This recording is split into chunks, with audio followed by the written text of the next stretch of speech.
Gaman að loksins að vera komin. Maður búinn að láta sig hvíla fyrir í nokkur daga en líka hlakka til sem betur fer. Það ekki oft sem að maður fær tækifæri til að tala akkúrat það sem að manni liggur mest á hjarta.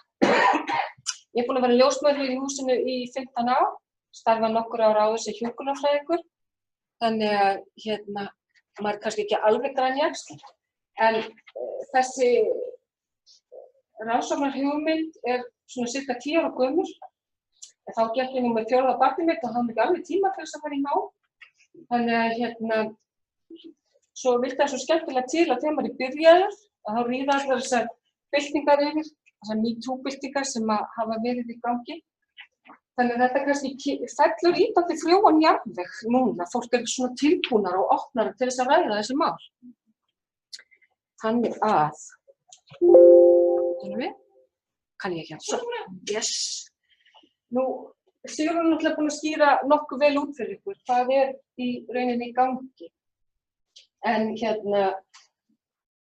ástæðan fyrir að ljósmóðir að skoða þetta efni bara hversu gríðarlega algengt þetta og hvernig það getur haft áhrif á heilsufar alla ævi, hafa orðið fyrir ofbeldi, hvort sem það gerist snemma eða seinna á ævinni.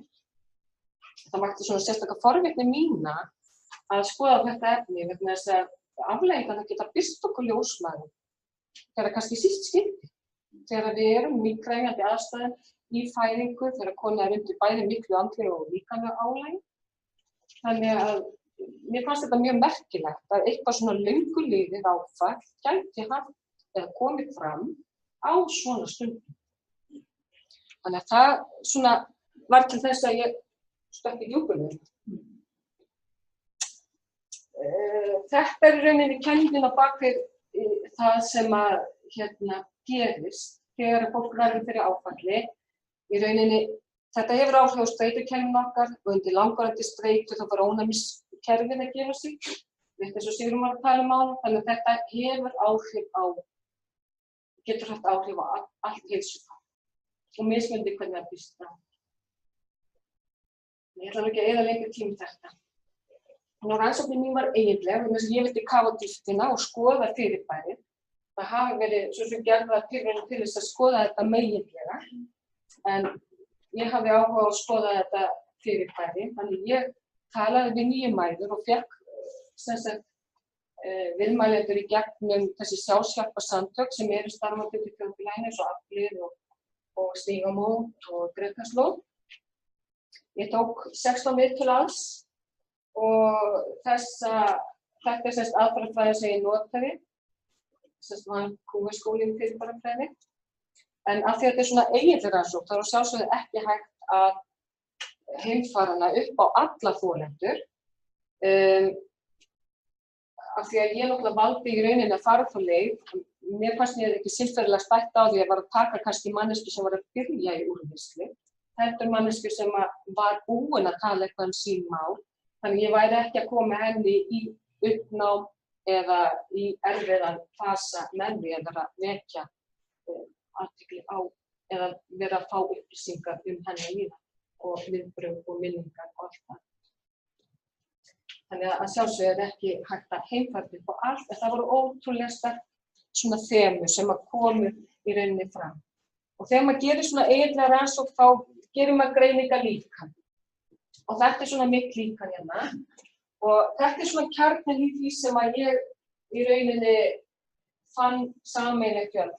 Það vantar skilning. Fólk veit ekki nóg afleiðingarnar og hvaða þýðingu það hefur fyrir mig út í lífinu að vera þolandi.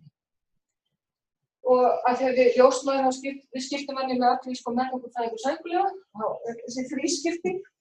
En þá ég kannski í rauninni skiptið þessu í áhrifin á heilsufar, áhrifin á meðgöngufæðingu og svo áhrifin á móðurhlutverki. Og móðurhlutverki var ekkert endilega eitthvað sem ég var að hugsa í byrjun. Þetta komi bara svo sterkar sögur fram að ég bara gat ekki látið að vera. Verandi móðir sjálf og náttúrulega vinnandi með maður alla dag. Þannig að það kom mér svona, já, þetta var bara eitthvað sem kallaði á mig. Þannig ég þurfti að hafa það með. En fyrir maður að byrja á að tala þessi heilsufari. Og rétt eins og konan í rannsókninni hennar Sigrúnar, þá var bara alls konar af henni. Og þetta er yngsta konan í rannsókninni. Og hún er að tala þarna sjálfa sig og hún hafði orðið fyrir fósturláti og það var mikið sorg hjá henni og það gekk erfiðlega að verða ófrísk aftur. Og þetta var svona eins og ég leið með sjálfa sig. Ég væri bara með allar þessar greiningar og ég væri nú bara, 21 ára. Þetta væri bara ekkert heilbrigt og allar þessar reynslu. Ég var búin að missa barn og ég var búin að verða fyrir kynferðisofbeldi og einelti og bara, henni fannst þetta endalaust. Þannig að svona notum við oft beina tilvitnanir til þess að svona leggja áherslu á það sem við erum að fá fram í okkar rannsóknum. Orðin eru okkar tæki. Nú, þó að við viljum alltaf horfa á manneskju sem heild, þá svona til að hafa einhverja skiptingu og skýra þetta betur, þá skipti ég þessu svona í líkamlegt og sálrænt. Og þetta er raunin það sem var mest áberandi hjá þeim konum sem ég talaði við. Þær voru allar nema ein með meðgirtargreiningu eða grunaðar meðgirtar. Það hefðu allar verið að krefst kvensjúkdóma, margar hefðu orðið fyrir fósturláti og meðgöngukvillar, það er kannski rangnefni, en samt ekki hægt að kalla meðgöngusjúkdóma. Þið vitið, ef við erum að tala grindarverkja meðgöngu, þá er þetta kannski konurnar sem voru að hækja með hjólastól. Þetta var ekki svo fínt og þær voru hættar að vinna fyrir miðja meðgöngu af því að samdrættirnir voru að trufla þær og þær kannski köstuðu upp alla meðgönguna en ekki bara fyrstu 12 vikurnar og því. Þannig að það var allt svona einhvern veginn stórt og ýkt og mikið en engar endilega skýringar á því. Sálrænt var kvíðinn kannski það sem var að trufla það mest á meðgöngu og það var bara yfir líf. Það voru allar sem að tjáðu mikið kvíða á meðgöngunni sín. Og eins hefðu allar einhverja reynslu af þunglyndi eftir fæðingu og þó nokkrar á meðgöngu líka. Áfallastreitu-einkenni komu mjög oft fram og það sem svo sérstakt við starf okkar sem ljósmæður, við náttúrulega erum að gera í rauninni margar skoðanir sem að fela í sig mikla nánd og ég meina við erum bara að vaða inn í fólk, það er bara alveg þannig. Á þeirra allra heiljósu staði. Við erum að koma við brjóstin á konum, við erum að þreifa á kviðnum á þeim og allt slíkt og öll þessi snerting getur fælið í sig margar tryggjur, margar kveikjur. Af því að þetta er líka sömu líkamspartar og oft koma við sögu í einmitt ofbeldi sjálf. Þannig að kveikja getur kallað á flashback eða endurlit. Og þegar í svona áfallastreitu-einkennum, þegar maður verður fyrir endurlit, þá er maður rauninni bara tekið á staðinn. Það sem maður var. Og ég menn þessu var fyrst lýst með hermum. Þeir missa svona tengsl raunveruleika.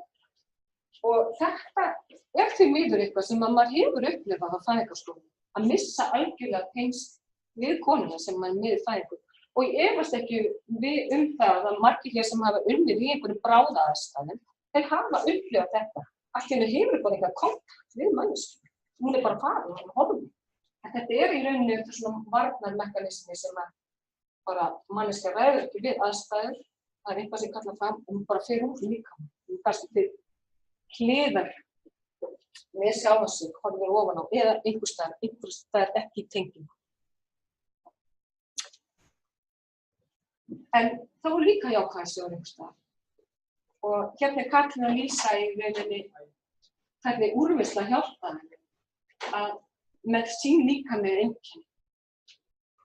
Þú veist, hún var alltaf með mjaðmagamál, hún var alltaf með vöðvabólgur og svo bara einhvern veginn við það að fara að vinna á sínum áföllum. Og bara leiðinni miklu betur líkamann líka. Og svo hérna með fæðinguna og meðgönguna. Þetta er svona annað aðalþema Og það voru margar svona sterkar ljósmæðrasögur sem maður fékk í gegnum þetta. Þetta ekki písmerki hérna. Þetta sko svona tala ljósmæðrarna saman þegar þeir segja fæðingarsögur. Við erum að þreifa leikonsinn og allir hvernig ekki réttingunni á þetta. Þannig að og það var svo merkilegt með það. Það var svo í skýra mun á þeim konum sem að ég talaði við sem áttu heima á landsbyggðinni og þeir sem áttu heima á höfuðborgarsvæðinu.